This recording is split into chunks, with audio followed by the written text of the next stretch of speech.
Vamos para estas explicações por parte de Duarte Gomes. Foram demasiado curtas para a dimensão do problema? Antes de mais, boa tarde a todos que estão com o desporto aqui no Liga Now, à hora do almoço. E deixa-me dizer-te isto claramente. Foi ante um caso que necessitava de explicações cabais, creio que Duarte Gomes cumpriu os serviços mínimos. O Diretor Técnico Nacional fez uma avaliação sucinta daquilo que aconteceu, perdeu muito mais tempo noutros jogos e noutros casos muito menos interessantes. O programa foi muito longo e com algum deleite em relação a algumas inovações tecnológicas como as bodycams, mas em relação a este caso concreto, que denuncia situações de uma anomalia incompreensível na arbitragem nesta fase, creio que as explicações foram curtas. Em primeiro lugar, porque Duarte Gomes sabe perfeitamente que o fora de jogo não era do Yulman, portanto não havia razão nenhuma, foi isso que Duarte Gomes não disse claramente, razão nenhuma para se ter perdido tempo à procura de um fora de jogo, numa situação em que, como ele próprio disse, o fora de jogo não teve impacto nenhum. Pois é preciso andar, nas palavras de Duarte Gomes, a peneirar o que ele disse para encontrar as verdadeiras explicações. Por exemplo, Duarte Gomes não tem em momento nenhum uma intervenção e uma avaliação crítica em relação à decisão de João Pinheiro. João Pinheiro é só o melhor árbitro português. João Pinheiro foi nomeado para a Supertaça Europeia. João Pinheiro dirige jogos de apuramento de seleções ao mais alto nível e de Liga dos Campeões. João Pinheiro tem tudo para estar no Mundial a representar Portugal. Como é que é possível João Pinheiro, que toma uma boa decisão em primeira instância, e atenção, ainda há a questão da expulsão do jogador de Santa Clara, que vamos ter que, através do relatório, perceber o que é que se passou, porque a menos que tenham sido insultos dirigidos ao árbitro, não existe nenhuma razão objetiva para a expulsão do jogador de Santa Clara, mas depois daquela eternidade de tempo, 12 minutos com o jogo parado, João Pinheiro vai ver as imagens que todos nós vimos, todo o futebol português viu, aliás, todo o mundo viu, como se costuma dizer, e anui numa indicação do vídeo-arte que é pura e simplesmente incompreensível. Agora, a questão aqui de fundo, que não foi escalpelizada, é como é que ao fim de 6 meses de trabalho desta Direção Técnica Nacional, onde, e muito bem, foram definidos, muito bem na perspectiva da ideia que Duarte Gomes tem para a arbitragem, foram definidos princípios básicos. Princípios básicos. Madalena, é muito simples. Se não passas do capítulo 1.0, não vais chegar ao fim do livro de instruções, de certeza. Portanto, e no capítulo 1.0 está algo muito claro. Se não é possível, na zona do on-field review, decidir em 10 segundos, então não é um lance de VAR. Se demora 12 minutos entre a decisão de penalti que foi imediatamente tomada pelo vídeo-arte e depois andarem à caça aos gambuzinos, que é a única explicação possível, de um fora de jogo que não cabe na cabeça de ninguém, dá a ideia que é como o nosso Marco Ferreira disse ontem na Hora Record, que estavam à procura de alguma coisa. Depois disto tudo, então não era um lance claro e óbvio, é isso, Vítor?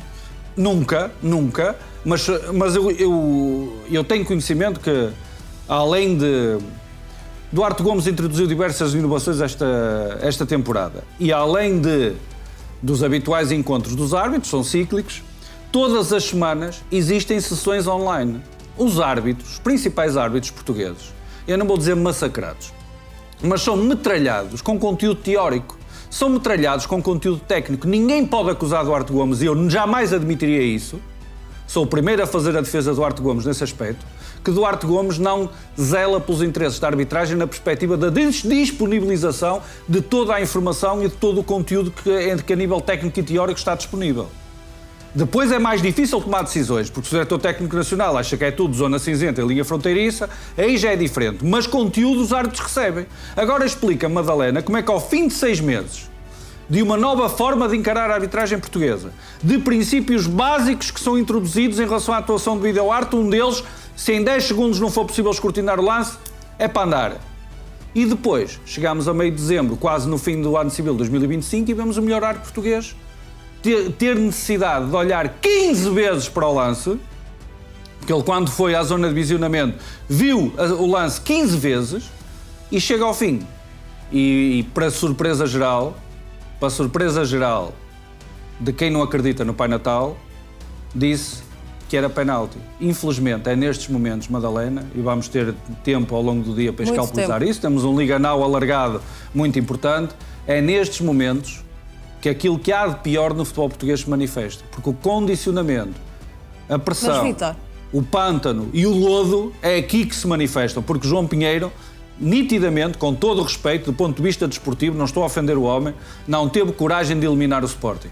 Precisamente por tudo o que foi dito nas últimas semanas e foi insinuado, de que o Sporting não estava de acordo com a nomeação de João Pinheiro para o jogo entre o Benfica e o Sporting, tal como o Benfica não estava de acordo com a nomeação de Luís Godinho, e é nisto que anda o futebol português. Mas, e temos Vítor, o melhor arte português a arder na fogueira. Falava de uma armadilha preparada para João Pinheiro. Haverá alguém com esse objetivo para que possa condicionar uma ida ao Mundial do próximo ano, a essa competição? Qual é que é a tua análise? A situação de João Pinheiro, como outras na arbitragem portuguesa e no futebol português, necessita de clarificação urgente. Eu vou dizer isto com todo o respeito. O Sr. João Pinheiro parece que está a querer esconder-se atrás de algo que eu vou qualificar com todo o respeito pelos envolvidos como a lei Soares Dias. E qual é a lei Soares Dias? E o Sr. Artur Soares Dias, se não estiver a ver, alguém lhe vai contar. Portanto, era, em anos de grandes certames internacionais, muitas vezes os principais árbitros portugueses protegiam-se, não eram atirados para a fogueira dos principais jogos e da polémica, para se salvaguardarem e ficarem resguardados até chegarem a essas grandes competições. Eu, a dada altura, porque, por exemplo, João Pinheiro esteve no Benfica Sporting do campeonato do final da época passada, 33ª jornada, e deu polémica porque não expulsou o Otamendi aos 17 minutos, e a partir daí criou confusão porque permitiu essa situação que o Sporting considerou de ser de prejuízo, permitiu que houvesse discussão no campeonato até a última jornada, provavelmente, porque o Benfica ficaria muito cedo reduzido a 10 jogadores, e a partir daí, João Pinheiro, que tinha sido um árbitro muito presente com o anterior Conselho de Arbitragem em tudo o que eram clássicos, se calhar excessivamente em alguns momentos, mas isso ajudou a tornar-se melhor árbitro e isso ajudou a abrir as portas também a nível internacional, de repente desaparece no mapa, Madalena. Taça de Portugal, Luís Godinho, Fábio Veríssimo na Supertaça, começam a chegar os clássicos e não há João Pinheiro para ninguém. Chegámos ao Benfica Sporting e há uma shortlist definida pelo Conselho de Arbitragem, onde estavam João Pinheiro, Luís Godinho e António Nobre. E eu fui primeiro, aliás, o nosso Pedro Sousa disse aqui até que João Pinheiro estava pré-nomeado e eu não acreditava que a terceira opção de António Nobre fosse viável, precisamente porque tinha tido uma má atuação no Estado da Luz na época passada e tido a pior nota da época passada nesse jogo entre Benfica e o Arouca. Para surpresa, e era a altura de João Pinheiro regressar aos grandes jogos no futebol português. Qual a nossa surpresa quando nomeado é precisamente o terceiro da lista, com todo o respeito por António Nobre, porque os outros dois clubes ficavam desagradados, o Sporting com João Pinheiro e o Benfica com Luís Godinho. Tem que se cortar a direito na arbitragem. E agora o que é que vai acontecer? A seguir esta polémica, João Pinheiro tem condições para estar presente, Madalena, nos jogos da Taça da Liga, na Final Four da Taça da Liga, que tem duas meias finais intensas e uma final que pode ser entre grandes,